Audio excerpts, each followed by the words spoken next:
Bonjour, alors en avant pour notre dernier tuto consacré aux astuces de saisie. Voici ce dont nous allons parler.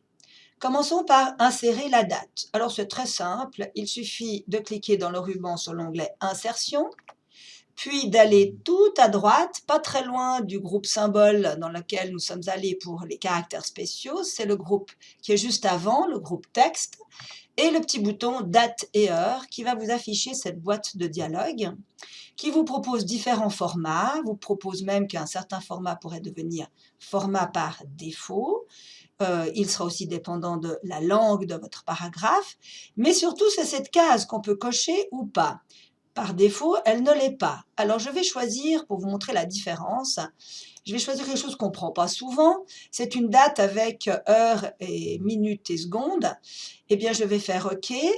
Lorsque je clique là, je vois bien, je me suis simplement économisé les doigts pour éviter de taper 2, 9 points, etc. C'est une date figée.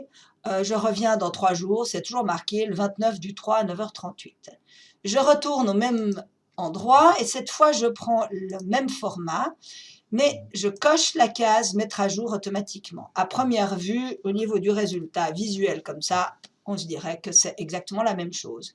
Eh bien non, puisque lorsque je clique dedans, je vais avoir une trame grise qui indique la présence de ce qu'on appelle dans Word un code de champ. Dans Excel, on appellerait ça une fonction. Alors c'est grisé. Vous pouvez retrouver ça dans un pied de page pour le numéro de page.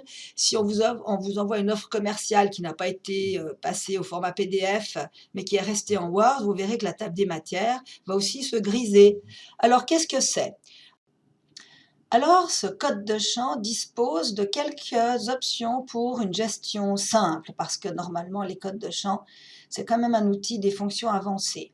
Si vous cliquez avec le bouton droit de la souris sur cette trame grisée, eh bien, on va vous afficher 3 options, mettre à jour les champs, modifier le champ ou basculer les codes de champ. Si vous choisissez par exemple basculer les codes de champ, vous verrez la formule qui se cache derrière. Remarquez ces accolades en caractère gras. Sachez que ça ne se saisit pas au clavier. Je vais rebasculer les codes de champ. Je vois ici qu'il est 12h21. Eh bien, si je mets à jour, j'utilise cette option mettre à jour, eh bien maintenant je suis à 26. Alors, les codes de champ en général ne se mettent pas à jour automatiquement en live dans le document comme une fonction Excel le fait. En général, c'est manuellement comme je viens de le faire. Et il y a quelques codes de champ qui, à l'ouverture du document, se mettent à jour automatiquement. C'est le cas de la date. C'est aussi le cas, par exemple, du numéro de page. Et ceci est quand même important, puisque si vous saisissez une facture, je pense qu'une date qui se mettrait à jour à chaque fois que vous ouvrez la facture, c'est vraiment pas intéressant. En général, on veut que la facture affiche le jour où on l'a créée. Donc, faites bien attention quand vous choisissez mettre à jour automatiquement ou non, ce que ça représente derrière comme différence.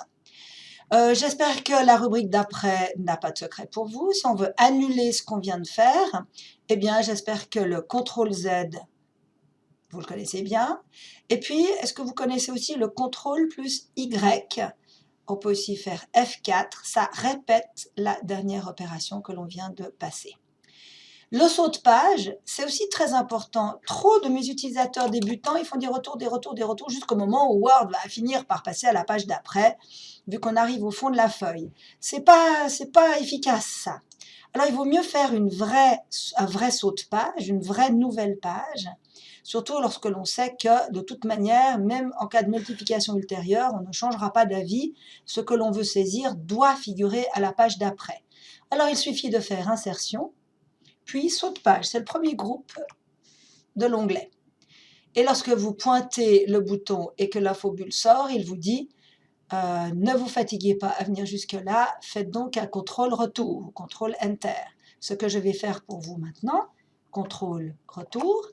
La partie non utilisée est blanche et puis je suis à la page d'après, prête à saisir quelque chose.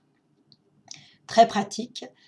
Ceci, j'aimerais vous le montrer plus pour vous mettre en garde. On peut double-cliquer pour masquer les espaces.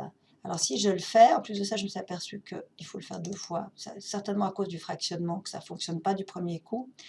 Donc il m'enlève cette partie blanche, et lorsqu'on a beaucoup de texte à frapper, comme un rapport un petit peu au kilomètre, ça peut être visuellement pratique. Mais là où les gens se font un petit peu attraper au niveau du raisonnement, c'est que lorsqu'ils arrivent à la première page, on a vraiment l'impression qu'ils ont saisi au bord du papier et ils seraient tentés de filer dans mise en page pour modifier les marges en se disant: «Mais qu'est-ce que j'ai fait? Il n'y a pas assez de marge dans le haut». Or, celle-ci indique bien que vous êtes à 2,5 cm, donc c'est parfaitement correct. C'est qu'une question de visualisation. Il suffit de redouble-cliquer pour réafficher les espaces et vous verrez qu'au sommet, eh bien, votre début de saisie est parfaitement positionné sur la page. Voilà, c'était un petit peu toutes les astuces de saisie. Et puis le prochain tuto, on va commencer à parler du format des caractères, du format des paragraphes, des tabulateurs, des retraits. Et là, braves gens, j'ai une bataille pour certaines choses. J'ai une bataille de 30 ans où je me bats contre des erreurs communément commises. Alors à tout à l'heure. Ciao, ciao.